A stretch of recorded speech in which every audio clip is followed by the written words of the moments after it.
బీసీల గురించి లెక్కలు జరుగుతూ ఉన్నాయి. జరుగుతుంటే పెద్ద ఎత్తున అందరూ కూడా ఉద్యమం చేసిరు.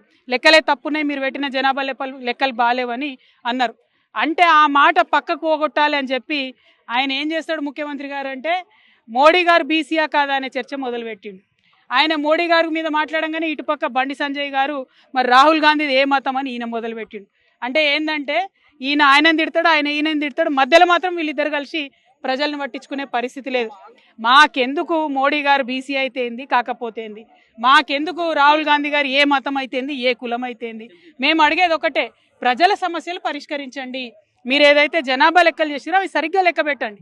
ప్రజలకు ఏమైతే హక్కులు రావాలో అది సరిగ్గా ఇవ్వండి. మీరు బిల్లు పెట్టండి, కాంగ్రెస్ వాళ్ళు బీజేపీ వాళ్ళు దాన్ని పాస్ చేయండి. ఇది చేయకుండా ఈ మోడీ గారిది ఈ మతం అని ఒక ఆయన, ఈ కులం అని ఒక ఆయన, రాహుల్ గాంధీ గారిది ఆ కులం అని ఒక ఆయన, మాకెందుకండి?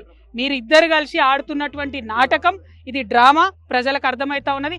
అందుకనే ఇవాళ ప్రతి ఒక్కరు బీఆర్ఎస్ పార్టీని, కేసీఆర్ గారిని గుర్తు చేసుకుంటున్నారు.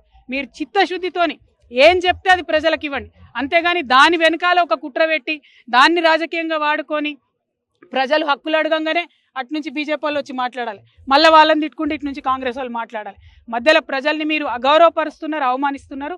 కానీ మా తెలంగాణ బిడ్డలు చైతన్యవంతులు, రాజకీయంగా అన్ని చూసినాం కుట్రలు, తెలంగాణ ఉద్యమ టైంలో చూసినాం ఎవరేం చేస్తారు, ఎవరేం మాట్లాడతారని. మీ కుట్రలు నడవవు, మీ డ్రామాలు నడవవు. ఖచ్చితంగా జనగణన మంచిగా చేయండి. ఇవాళ రెండో రోజు జనగణన స్టార్ట్ అయ్యి ఒక్క అడ్వర్టైజ్మెంట్ లేదు, ఒక్క ఎక్కడ ఊసి లేదు.